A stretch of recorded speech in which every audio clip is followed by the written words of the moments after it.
Hi, and welcome to Season 2 of the Team Deakins Podcast, a collection of informal conversations between Roger and James Deakins and a guest.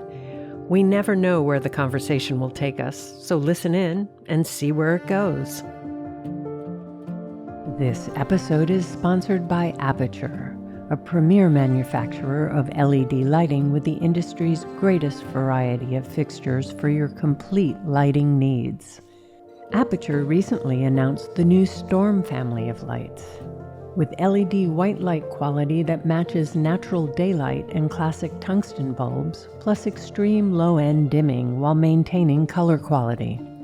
Discover more about the new Storm lights and the complete Aperture lighting ecosystem at aperture.com. Today we're speaking with a Hollywood legend. There's no other way to say it. He's seen and been part of the many changes in Hollywood over the years, and we're looking forward to hearing his perspective. He's one of Hollywood's most respected talent agents. We're pleased to welcome Fred Specktor. Fred, thank you for doing this. My pleasure. Nice to talk to both of you. Yeah, great. Thank you. When you were a kid, did you want to be in the movie business? I mean, how did you get to where you are today? Is this something you always wanted to do, or did you happen upon it by mistake? I think probably by mistake, because I can remember the first movie I ever saw, which was Gone with the Wind. And I don't think anybody today, they don't release it anymore like they did all those years ago. But and I can remember going to see the Wizard of Oz, which scared me. I was up half the night for many nights after that.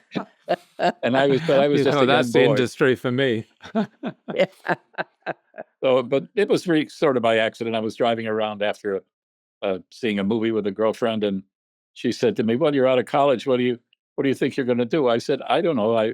My father wants me to be an accountant, but I don't want to be." And that's what I had studied. But I thought it was the most boring job imaginable. And candidly, I've never met an accountant that isn't sort of boring. So no disrespect to them, because hopefully they do good work. But so she said, "Well, you know somebody that works at MCA." And I said, she said, "A fraternity brother." And I said, "Great." So I called my friend, Fred Engel. And the next thing I know is I was a mail boy at MCA for $1 an hour. And tell us, what did being a mail boy sort of entail? Because they don't have them now, do you? You send it along. You can just push a button and the script goes right out to them. But we have a mailroom, and we have people who do deliveries and for birthdays and things like that, and for confidential things that maybe somebody doesn't want sent over email, and they prefer to have their script hand delivered. Right. Yeah. Some people still like a hard yes, copy. That's true. Yeah. But what were you up to then as a mail boy? Well, it started with 6 of us in the mailroom when I began, and the bottom two were delivered. They made deliveries of scripts to various people and various clients, and that's what I did. It wasn't very long. You were out of the mailroom in 4 or 5 months. Oh, wow. So did you meet Lew Wasserman at MCA? I was his second assistant when I got to be the first guy in the mailroom. And he was scary, but he was very smart, clearly, and everybody was nervous. Even the older agents were like beside themselves around him, because he could chew you out from one end to the other, and he was tough. But I did meet him again after I didn't see him for a long time. And then I would see him occasionally at the studio, but I was on the board of the Geffen Playhouse, and so was he. And I remember he was totally different, because he no longer was a powerful guy that he was. The power was in everybody's memory. Right. But basically, he told jokes there, and he's a totally different man. But he was pretty smart. People talk about him as like the last of the legendary movie moguls. I mean, what made him that? What made him that? Yeah, what do you remember of him, and what was he actually doing? Well, he was very, very smart about the way he handled his clients, and I don't recall anybody ever leaving MCA, but I'm sure they did. Clients change periodically, and although I've been fortunate, most of my clients have stayed with me or died, one or the other. I prefer that they last, that they don't. Right. Don't get buried someplace. But he was quite an agent, and they had the best clients imaginable. They had everybody from Clark Gable to you name it, and they were as big as stars as you could get. So when you were working with him, what did you think the role of an agent was, and did that change over the years? Well, it did change, but it took a long time to change because I didn't really know much about agenting. I wasn't quite sure whether this was a temporary job, for me or something else. But I did read some scripts, but nobody gave them to you because you may remember, or maybe you don't remember, but delivering a script, and if you picked it up from the actor after he read it, and sent it to another actor when if he didn't want to do it. So because for some reason, just time and money that those things cost, and nobody wants their overhead running too big. So I had no idea that I did, because I didn't really still know what an agent was. I just knew I was working in this company that, you could hear little bits of what people were talking about, and seemed to me to be interesting movie because I've always liked meeting new people, and this business filled with that. Right. But you am I right? You got fired at MCA? Yes, I did. What was that about then? I didn't take instructions, is what it turned out. And they had wanted me to do something, and I didn't quite know how to do what they wanted really. Instead of asking somebody, I just said, "Well, maybe they won't remember," like a stupid college kid, and because I was just out of college, at that time. So, they said, "Well, you don't take instructions." And by that time, I was a junior agent, but I survived, I'll put it that way. Where did you go from? Well, I went from there with a guy that I met. I used to see him all the time. He represented about 10 or 12 actors and a couple of writers in television and stuff. I guess the most famous person that they represented was a girl by the name of Vera Miles and Dan Duryea. Those would be the two people they represented, that he represented. And it's kind of an oddity about it. I filed my first tax return with him, and his brother was an accountant. Although he's retired now, I'm still with his firm. Oh, wow. So in the second company, were you learning more and more what an agent was? Obviously, I think my next job, I really sort of understood what the agent was, because I left him and was hired by two old guys that had about, 300-400 clients, all character actors. Well, not all character actors. One of the young boys that they had this company had was Jack Nicholson, who I actually went to acting school with him because I wanted to see what actors do and how they get to where they get. And in that class, this was an actor you might remember him, Jeff Corey. I don't know if that name rings a bell, but he was blacklisted. So I was in there with Jack Nicholson, and there were a whole bunch of other people that I sort of knew, and that's sort of was the beginning of it. So this is, you were William Morris then at that point, right? No, I hadn't gone to William Morris yet. I was in a couple of other agencies, each time moving up a little bit and having an actor here and there that I would sign.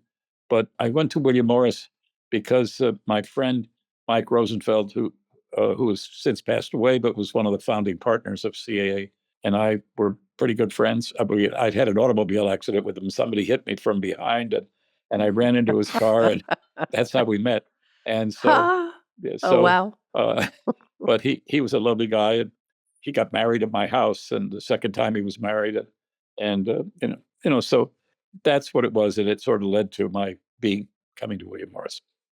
So at that point, you were an agent or a junior agent? Or? I was an agent at that point. They hired me as an agent, and I was an agent in the motion picture department, one of the young guys there, and I spent 10 years there, and if I had felt that they were a company that was, they're totally different now. They're not anywhere near the same.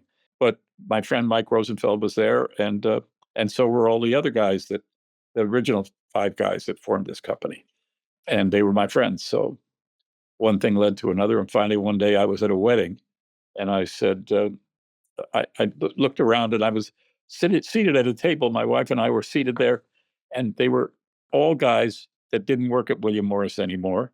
They were still agents or managers or something, and they were all happy.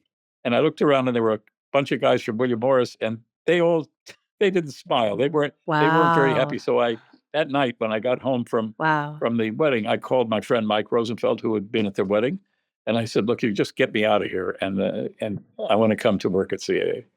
I didn't know very much about him. Wow. But go back a bit. Then, while you're at William Morris, I mean, who were you representing? Well, let me see if I can figure out. Well, there was a young actor by the name of Roy Finnis who did a television series called. I don't remember the name of it. I just remember that he was the star of it and was pretty successful, and he put him on the map. He's no longer with us either. And who else did I represent? I don't think I personally represented anybody of any consequence at that point. I just was, would try to get jobs for various other clients in the office.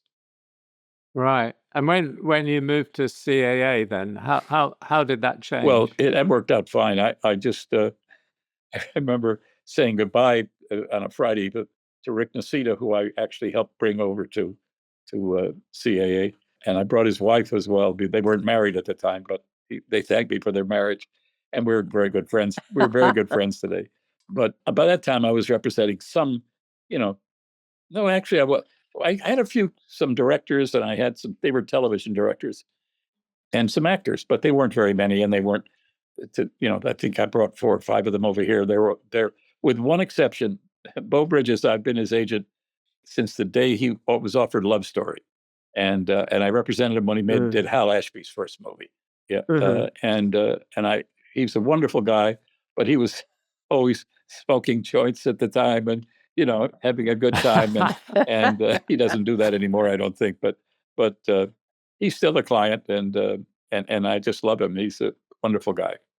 Is that what you, though, as an agent, are you, I mean, obviously you're looking for jobs for your clients, but are you always looking for other clients too? Well, at this point in my life, since I'm 92, I don't really, I don't want to really, I mean, sure, if you ask me if Gene Hackman was still alive, would I want to represent him again? You bet. I would try to get him but I had him. I was his last agent for 30 years, and he was a wonderful man too. Every client that I represent, actually, most of them I consider really good friends. Can you tell us what year was it you went to CAA, and what films? What was happening in the film industry at that? Well, let's moment? see. It was 46 years ago. That much I can tell you. So when would that be? That would be 1980. So 70. It was somewhere in the 70s. And actually, I think it was in the 70s. I think I went to William Morris in 68, and I left there 10 years. So it was about 1978 is what I think. Pretty close to that. Right. So this was a period of great change in Hollywood that you experienced then, from late 60s to... They were doing great. I mean, Hollywood was, the huge successes in the movies. And I mean, today, the money makes it seem very small. But Arnold Schwarzenegger said about Danny DeVito, they asked him, what was the picture that you made the most money on? And he said, Twins. Because when we made that picture, Danny and Ivan Reitman took a percentage of the gross, and Arnold had 5% more. So Danny took 10, and the director took 10, and his name is out of my head. I just mentioned it a minute ago, but Schwarzenegger took 15. But nobody regretted a moment, because he was the bigger star between he and Danny. Danny was really just a star off of the television series, that he had done, and it was a huge hit at the day. It did like $10 million the first weekend. It did not $10 million the second weekend, and it just kept on going, And then, so that was a big hit, and we still get money of it. I think we're up to about 52% of the gross at this point. Wow. But can you talk about that change in Hollywood that you experienced? I mean, it was interesting reading what your son talks about, that he remembers meeting, you mentioned Jack Nicholson, but also he talks about Bruce Dern and films like Silent Running and The King of Marvin Gardens that Bruce Well, Dern those was were in. What sorry. was? Yeah. No, I wonder what your involvement was, and how did this sort of industry change at that Well, period? it was changing in the fact that there had been this company called BBS, which was the name of the company that did Right. it. You probably remember them. And Bert Schneider and I've forgotten the name of the other two guys. One of them was Bobby Darin's manager, had been, and the third guy was the guy who was the head of Columbia. So that's probably how the deal got made to begin with. Not Stanley Jaffe, but a contemporary of his. And so it was great. I mean, it was like these kind of movies, which were made by, young guys like, a lot of young directors came out of that. And I remember Jack Nicholson directed a movie for them that Bruce Dern was the star of, basically. And that sort of made him a star. It wasn't a big hit, but you didn't have to have much of a hit if you're making a movie for $1 million+ not unusual for that kind of money. That's hard for people to believe, but it's true. Right. Mm-hmm. But what do you think? What was behind the sort of change? How come those kind of movies were made? And also, I mean, Easy Rider and Five Easy Pieces, and you mentioned Hal Ashby. How did that diversity of filmmaking sort of suddenly flower in Hollywood in the late 60s? Well, Hollywood seems to follow everything that the last hit that was made. You'll see some derivation of that. All right. That's the beginning of other pictures until you have a couple of failures that various people make, and then they say, no, that's the wrong way. Now we're into another, and it's true. And I feel, from my point of view, sure, I went to see F1 the other night, and it's a great movie. How they did it, I don't know, but you are really riding in that car. And when I think about the automobile movies that have been made in the past, when Steve McQueen made one and Jim Garner made one, and they were like competitive. They were not really successful pictures in the real sense of the word. This movie is going to gross a lot of money, I think. It's really great. Brad Pitt's a big star, and he's great in the film. And I think Jerry Bruckheimer is one of the best producers in the business, and he really knows what he's doing. But okay, you mentioned F1, but then relating it back to, say, King of Marvin Gardens or Easy Rider, those previous films, I know times have changed, but they maybe cost $1 million or so, whereas F1 apparently costs upwards of $250 million to make. Well, first of all, you got to pay Brad Pitt a lot of money, and the filmmaker and the producer, and I can't speak for anybody else in the film, but I can tell you that we live in a different world today, and you don't see, it used to be, people would say, what are you doing Thursday night? Let's go to a movie, and they don't say that anymore. You don't have a night out for the movies that it's just not the same. It's a big process going to the movies. You have to call them. You have to find out when the movie starts. When I was a boy, you come in halfway into the lead feature, and then you just stay until you get caught up to where you were started. Yeah, right. And the next showing, yeah. And you didn't have to mortgage your house for a ticket. There's a difference in what it costs, but I think if you just took the fact that it cost maybe $1, $1.50 to go to a movie in those days, if you translate today, you pay, by the time you walk out of there, you've got to spend $50 on the tickets and another $50 on the food, the popcorn, et cetera, and so forth. So it's just a totally different business. And I think we're at a dangerous point, I think, in the movie business, that it may not exist as we knew it. There will be big pictures. You'll always find a special, there'll be a handful of really super directors that are just great. But, there's very few directors that people trust making those big movies. And do you think that also because it is an investment for people, that it costs a lot of money to go to a movie, that it needs to be something that seems kind of spectacular? Because if they're going to spend that much money, do they really want to see a small story? Well, you're right. Do you think that's part of it? I think you're right. But on the other hand, there's this movie called Sinners that I saw just a few weeks before. when it first came out. And I thought to myself, the picture was terrific until the vampires appeared. And then I could care less. But I liked the movie itself. It was not made as a big movie, but it maybe certainly a big movie for the old days when Yeah. But you don't see very many movies like Lawrence of Arabia and movies like that people used to go to, and you'd talk about it for a week because it was really good. Right. How much is that a case of the power in filmmaking changing from?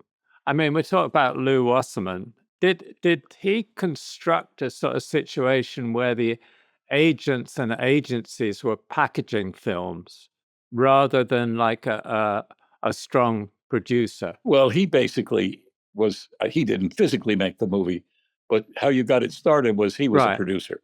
He said, "I think you should make." I forgot the name of it, but the book sold for a lot of money. I remember that. It was the last guy that I think Frank Sinatra was in it. He won an Academy. From Here to Eternity. That was the name of the movie. Oh, and, yeah. That movie, that probably was what you would call an expensive movie today. But the dollar was different, so you can't, really say that it was expensive because in today's world, totally different. Right. But so Lew Wasserman basically got that film together. He packaged that movie. And is that what still happens now? Does that happen more because of his influence? Well, it wasn't too long ago that they made Rain Man. And I remember Mike Ovitz was the guy that was really, truly responsible for that movie ever being made. Because there were 3 or 4 people that said no. And finally figured out the casting. We represented both of the stars and they did great. Right. But, today you find there's less and less movies. If you look at, they're not even advertised in the newspaper anymore. You have to, you either go on you go on your iPad and you say what's doing at this group of theaters, and generally, before you had 3 or 4 movies to choose from every weekend. You don't have that anymore. There's 1 movie or 2 movies that come out, and if you don't want to see it, you don't go to the movies. Right. So how do you feel?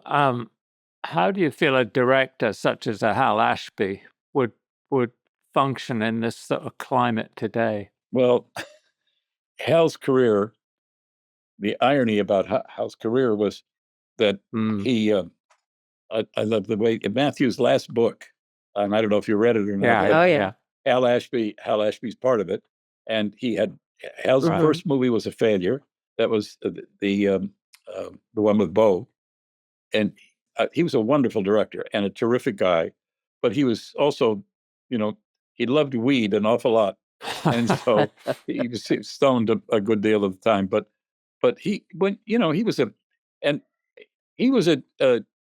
really wonderful director, but I'm not so sure how he would do today because because I'm just not sure. I mean, he was a wonderful director and he was a very hot guy until the very end.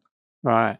He made like 7 movies in a row that were big, successful, both critically and at the box office. Yeah. Do you think that the director's role has a little less power than it used to? Because it seems to me, I forget who it was that was telling us there was some movie and the director had to leave, and so they had to audition the other directors with the actors. So the actors would say whether this director was right. And I've always thought of movies as a director leading the movie. I think the director is the single most important person to make a movie. Actors rely upon it being a really good director. That's the first thing that a client would say to me. Who's directing the movie? Yeah. I remember reading a story about you that there was a producer refused to meet with Taylor Hackford on a movie, and you sent back his Rolodex file. Can you tell us about that? Well, how was that? I mean, it was like there was a project that you thought it was a television movie that Leslie Ann Warren was doing. I don't know if you remember her, but she was Yeah. She was anyway. She was going to star in it, and she did. And I sent her a film that Taylor had won the Academy Award for, Teenage Father, it was called, and she loved it. And so she said, "Well, I'd like him to direct it." And I said to the producer, whose name is out of my head. It's out of my head purposely because I don't want to think about it. Yes. I said to him, that would you meet with him? And he said, "No, I'm not meeting with him." And he had never seen any of his work. So when we hung up the phone, I sent him back his Rolodex card. I said, "I don't need this anymore." And I never spoke to him again, ever, nor would I. I was really mad at him. I've represented Taylor for a long time, and I think he's a huge talent. And he when he gets his hands on a script that he really wants to do, he won't let it go until it's either gets made or it's buried someplace, and he's just one of the he's not a guy who says, "I got to go to work. I got to," he's been lucky in other ways to make a lot of money, but and he's married a fantastic actress, so who I'm lucky enough to represent as well. All right. Talking about that then, so most of the time you are sending scripts to a director or an actor or an actress like Helen that you think will be of interest to them? Well, yes, that's true. But I don't think I send a script to Helen unless I feel there's going to be some interest in her for the part. Because if there's not going to be interest, I don't want to disappoint her. And but sometimes you read something and say, "Look, we're going to have to chase after this one because there are 3 or 4 actresses that are in your age range, and you might maybe not get the part." But she's game for it but she's at a point now where they just send her this. She's a star. Right. I'm still reading 2 or 3 scripts a week for her, so they're not all great, and I don't send them all to her. Right. But I tell her about them anyway. And how do you gauge whether? How can I put this? Are some of your clients more interested in the paycheck or the script? Well, probably a little of both, but I think for the most part, I just use Helen as an example. If she really likes the script and it's a small picture, she recognizes that. If it's not a small picture, regular picture, and that when she did 1923, I like to say that could have been maybe one of the easiest negotiations I ever had, because they make a whole thing about why are men paid more than women, and so she flew to Texas with the producer and to meet with the writer, and who's really one of the hottest writers in the business today, and he's an unbelievably good writer. And so she said they talked about it. And she said, "Well, I usually accept the picture by reading the script." He said, "Well, I haven't finished the script yet, but I got Harrison Ford is going to do this." So I said, "Oh, she said, "Oh, that's great. Let me know if Harrison says yes." And then the business people called me, and I said, "You said, what kind of a deal are we going to make?" And I just said, "Well, let's wait and see if you get Harrison Ford, because she should be paid as much as Harrison Ford." And they did, and there was no issue about that. And she was very well paid, and she had more fun in that picture. She loves to have a gun or a car, driving a car. Or she's done cameos in the Vin Diesel series that. Fast and Furious. Yeah. Yeah. I don't completely understand packaging, because is the director involved in the packaging? I mean, because sometimes the director's part of it. Sometimes he's not part of it. He's part of the package. By that I mean, he joins at a certain point. Because when something is put together like a package, there are not very many of them that are that, because although pictures have to be put together today without financing in a lot of different places, in different cases, because if you give the script to, sometimes the imagination of the buyer is not what you hope it is. But it's not hard. It's not hard to say, "Well, I'll make a movie with Tom Cruise and Dustin Hoffman." Right. That's actually a really good point. Yeah. I want to talk about the reason why you watch a film today and there's so many producer credits. Whereas you look at something, I believe you mentioned once, something like The Graduate, Mike Nichols' film, The Graduate, there's one producer. And Larry Terman was the producer of that, was one director, one producer. Well, I think the difference is there's a lot of people contributing in terms of money. And you'll notice that in F1, if you see the movie, there's a number of producers that are listed.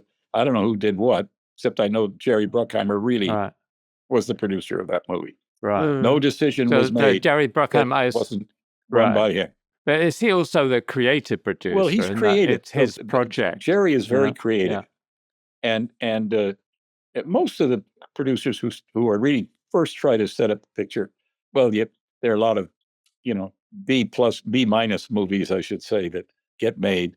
You get 2 stars or 1 star or 1 fading star or something that's, and you get a couple of people together and then they put the picture together.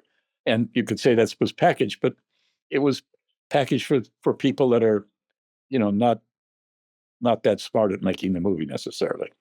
Because to be a good producer it's a really hard job. Yeah, you find sometimes on movie sets now there's a lot of producers, but there's not that creative producer. They're all looking at the budget. That's what they do. Oh, this doesn't fit on this line and all of that, as opposed to the attitude of the director wants to do this. It's too expensive, but how could we make it work? That kind of Well, I think they do on some big pictures. It depends. You directed. I admire Sam Mendes a lot, and I think you shot a couple of his films, if I'm not mistaken. Yeah. He's a very, very creative guy, but you got to be able to talk to somebody to sort of run whatever your ideas by him, so that you can at least hear what somebody else thinks about your idea. Maybe you're still going to do it exactly the way you want to, but and he's a really creative guy.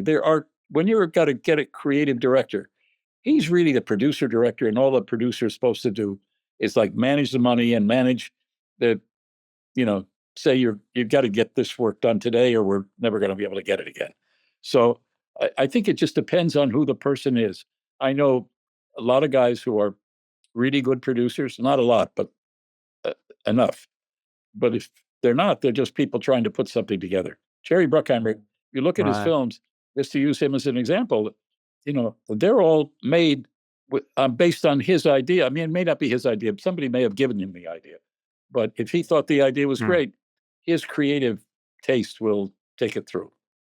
Right. Probably makes a better movie too when you have someone That's like true. that.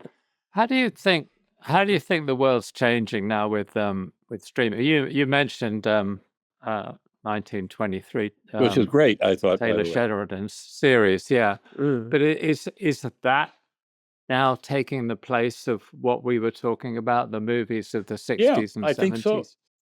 And they're not, and those are, you want to compare the cost of that movie to the cost of what Jack Nicholson's pictures were in his day, before he became when he was on his way to being a star. It's totally different.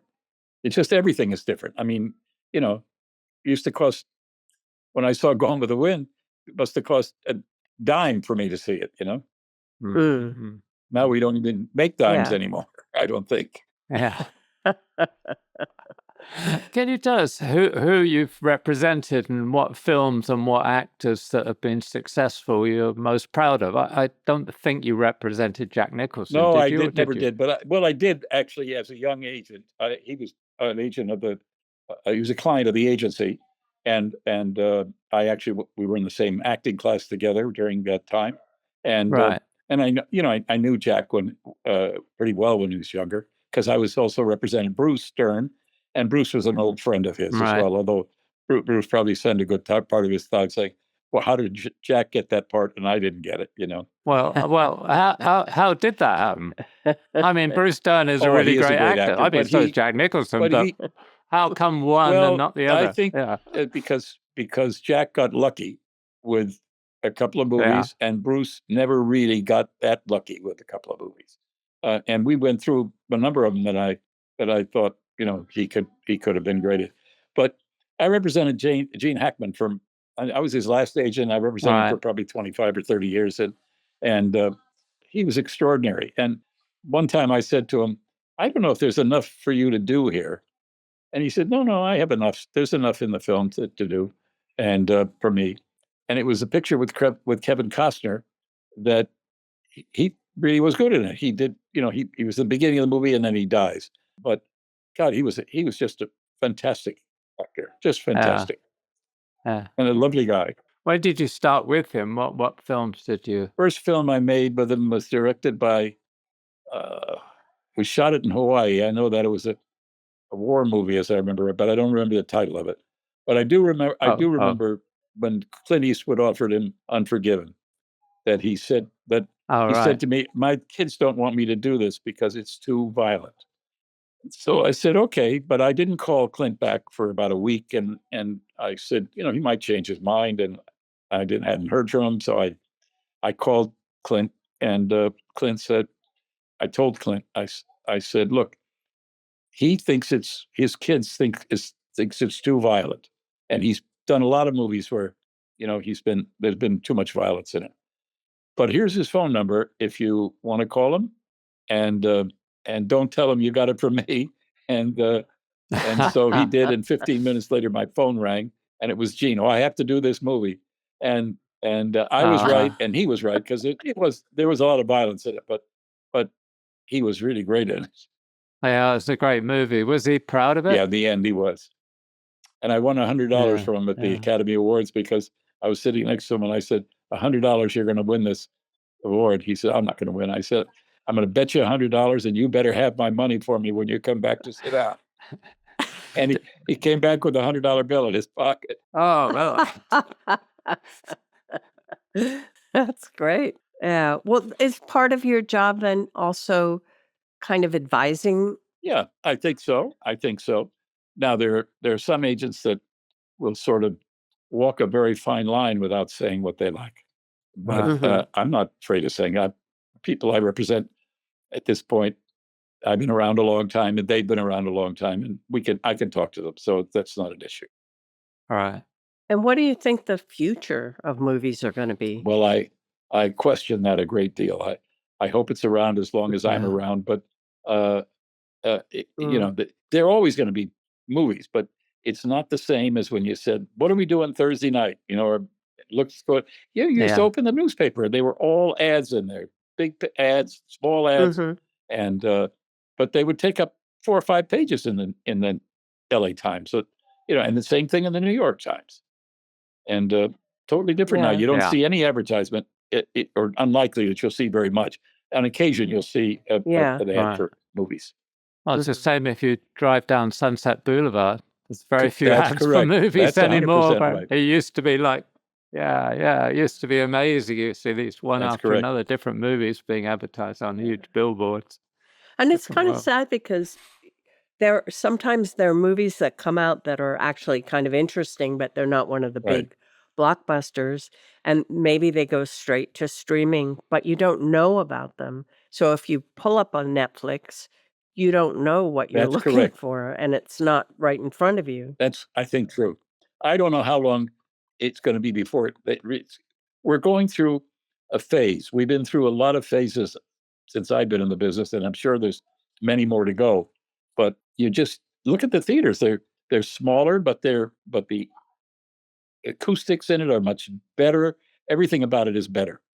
And if they don't stay up to date, it takes going to the movies can still be a great experience. I can remember when I took my son to see, when I took Matthew to see a Bond movie, and he was a boy, and just a long time ago, but he was all excited about seeing it. He just loved it. And so, I think there's nothing better than to get a movie, but it's energy taking. It's, instead of going out to dinner with somebody, you're going to a movie and you're going to eat popcorn. So, so different. Yeah. I don't know where it's going, but I don't think it's going to a good place. Yeah. If we I don't want to have to bring this up, but I want to ask you, I think you're You will. involved. I mean, artists' rights and the introduction of AI, how is that affecting? Is it affecting you with your clients or? No, not yet. And in fact, there's some things that we're attempting to do so that they will have that we can photograph some certain people we do. They take a camera and it takes an hour or two, and they do their movements and everything, and it goes in a vault. Yeah. And the only person that can use it is them. So they Right. own it, basically. And, I don't think you're going to see AI doing something, sometimes the photographs will come out about various people and it's not them. It's not anybody you know. Yeah. And just a perfect looking person. And they can do that. But, acting is a difficult profession. And I don't think you can teach somebody how to be an actor other than a real person and somebody who can really be good. Right. That's actually a good It's also point. like saying that AI could direct a film like Howell Ashby could direct a film. Please, what we have now is you can put a book into or tell them what you want to do. You don't put a book in, but you tell them what you want to do. I'd like to do such and such, but put it in the style of this person, and they can do it, but it's missing something. It's not quite there. Yeah. I'm sure that that AI is going to have some big effect on somebody somewhere, but it's not very original to me. It's just kind of automated, and it's not very pleasing to me. Right. So you're obviously still loving movies because you're there at the office right now, right? I don't know why, but my wife says to me, "Why don't you just?" I do take Friday afternoon off, and I started some years ago with the group that had Dick Donner and Alan Ladd Jr. and Jay Cantor and occasional actor would come and Mel Brooks, and now the group has gotten small, but we're trying to add some younger people to make it interesting. So, because there's a lot of stuff we like to talk about, politics and show business, etc. But it's as life changes, we're still not. You're not driving a Model T anymore, so the automobiles are self-driving, and who would have thought of that? Yeah. So we're probably going. We're going someplace we won't see it. I won't see it at any rate, or in its ultimate form. Right. Who knows? It does seem that we're going more and more towards streaming. I love streaming, by the way. I think it's great. Well, it's great for us. We don't have to go out. It does mean, though, when you go to a movie theater, people are so accustomed to streaming. They're used to being in their own home. They talk to one another during the movie, and they, it's not so good. It's hard to get that the experience from teenager. I think there's truth. I think there's truth to that.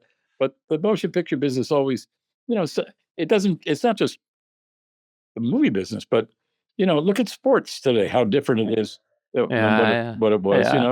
I can remember when Kareem Abdul-Jabbar was playing for Coach Wooden at UCLA, and everybody went to that ball game, because that was you knew he was going to be great. Right. Yeah. But now you can see such a thing better on TV because they show you replays of a move. Because I used to go to the football in England, and now I can watch it and a replay and see the goal 5 times from 5 cameras. And what was your favorite team? Well, Manchester United actually, but I'm an Arsenal fan. I'm an Arsenal lover. So. Oh no! I think I'm glad we didn't start with that. Football, as the Europeans know it, is one of the great sports in the world. And I talk to some people that say, well, they don't score, but if as much. But if you look at what it is that they do and how technical it is and how smart it is and how these players are so good, really good. And it's just fun to watch. Yeah, but it's also such a kind of bringing together Oh, of yeah, society. there's no question about that. It's such a wonderful feeling going to like Old Trafford and watch. I went up one time and they were playing Chelsea, so everybody on the train was really Chelsea supporters, except for me and a mate. And we had our Manchester United scarves on, but it was great. There was a lot of banter, but a client of mine by the name of Thea Sherrick, who was a theater director and a movie director, and she is a Arsenal fan, and her son, her boy is also, he's plays for a club, he's in school, he plays in school as well, and gets good grades and everything. But I said to him, well, we can't get you on a team. We'll have to make you an agent because we know how good you are with discovery. He's a wonderful kid. Great. Is one of the important things to be able to do as an agent is the ability to be able to persuade people? Can you persuade people of everything? Well, I try to be, because I think you have to have an opinion about something. But if it's Joe Blow is the name on the script, it may not be quite the same as if I'm reading. If the script I've read is really a good writer, but there's some scripts you don't know what the filmmaker is going to do, and so you can just know that. But you can tell if the story is good. So. But I've made some bad suggestions and I've made some good suggestions, so can't always win them all. Yeah, I think that's an interesting thing though, because you could read a script that in one director's hands would be very different from in another director's hands. And it's sort of gauging where the director is going to take the material. It's kind of quite important. I remember being caught out by that once, and the material going a totally different direction than I thought I had read off the page. That's true. And I think that's, those things are changing in the business, but there are not as many opportunities that there used to be. Studios used to have, their production list was huge, just huge. There were a lot of pictures in development. But now they don't do it that way. They try to buy a script if they can, or buy a book that they like, and then you see it, what happens then. Mm-hmm. Yeah. So does an agency like CAA know all the things that are in the pipeline at the studios? Well, we know an awful lot. I can tell you that. We have lots of people here that are getting that information and bringing it back. All right. Yeah. Well, another thing though nowadays is remaking a movie or making a sequel because they know it worked once, and then they're not willing to try something new. Well, I think that's true. And there's a lot of that, because you do need, but how many people, come up with something, just to use Mel Brooks as an example, look at him. People would look at some of his scripts and probably say, what the world is this, I mean, when he, right. I remember when he did the picture with Gene Wilder, and can't remember the title of it, but I should. Anyway, Gene Hackman had one scene in this movie.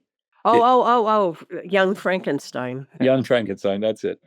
And it was one of the most, hilarious scene. The whole movie was worth that scene. But then you can say, well, Gene Wilder, when he took the thing and he stuck it in his leg, says, this is what you have to do. Right. Right. Anyway, there were a lot of funny scenes in there, wonderful scenes. Mel's movies took a certain kind of person to be able to read that, and also takes a studio executive, because Alan Ladd Jr. was really, really one of the best studio executives imaginable. I think he was great. He knew, he's responsible for so many movies that have been made that were really unusual. Nobody else would make them. But he was great, and he knew to leave it with the artists that were making it. Right. Were there any projects that surprised you? No, I don't think so. Not all of them worked, but that's not surprising, really. But But when it worked, it was great. But you sort of knew there were very few failures when you knew in advance that, that the movie that Tom Cruise and Dustin Hoffman made, you knew just from what it was, that it was going to be a hit. Just from the script, really. I think, I don't know, I get a feeling these days scripts go into production before they're actually ready. Well, they do in some cases, because they're up against the date that they need to start the movie, because, the actors, you might have an availability problem, but not very often, I think they don't. I've never known too many movies that were not prepared enough, but you would know better than I do about that, because I'm not there around when they're getting, the sets made. But if you have when you really have a really good producer like Jerry, works out fine. Somehow it's going to work out fine. Right. Yeah. Yeah. I'm sure they're not in the van going to work in the morning and the script has been written right there. No, but a scene could be, though. You might be writing a scene. Yeah. Or an actor comes into the set about to do his shot with his lines written on a scrap of Marlon paper. Brando is dead. You don't have to worry about him doing it anymore. But he was from early on. He was the guy that always had the lines handy. Yeah. Funny. But I think that is true, though, that a lot of times I've certainly have experienced where you're going into production and the script isn't quite there, and they say, don't worry, we'll figure it out. Yeah, we'll fix it. Yeah, and that's not the best way to do it, I don't think. No, it's not. It's not. Usually doesn't work out. So no. That's true. Wow. No. Well, good. Well, Fred, it's been great I enjoyed talking it very to you. much talking to you too. And lovely to see you, and so enthusiastic still about the business. I mean, quite honestly, sometimes it gets us down, but there you well, I don't think you can be any other way about the business. You either have to be all in, or you're just in it for the wrong reasons. Yeah. And I'm not in it for the money. Yeah. I never was. I never thought about that. I only thought about make sure that the client was happy. And I just do love the business. It's really great. Different today. Yeah. It's different, but things change. And who knows where it will be going. Well, I don't know, but I hope I'm around to see some of the changes anyway. Yeah. It's always interesting. Yeah. Well, it's been a pleasure right. talking with both of you. Yeah. Thank you. Our pleasure. Thank you very much. And thank you so much for doing such a nice job with Matthew. I haven't seen it yet. But he was great. That was brilliant. He was really good. Really good. Yeah. Oh, yeah. And it has been published on the podcast. Oh, right. Yeah. Must be just recently. Yeah. Anyway, I look forward to seeing it. So anyway, okay. Nice to see you. I hope to see you in person someday. Yeah. Yeah. That would be great. Bye. Right. Bye. Take care. Bye. Bye. If you'd like to sponsor the Team Deakins podcast, let us know at pod@teamdeakins.com. Thanks for listening. If you want more information and further discussion, check out the forums at www.rogerdeakins.com. Becoming a member is free, and you can ask follow-up questions there. And be sure to subscribe to the podcast for more new questions and topics. Also, check us out on Instagram at team.deakins. See you next time.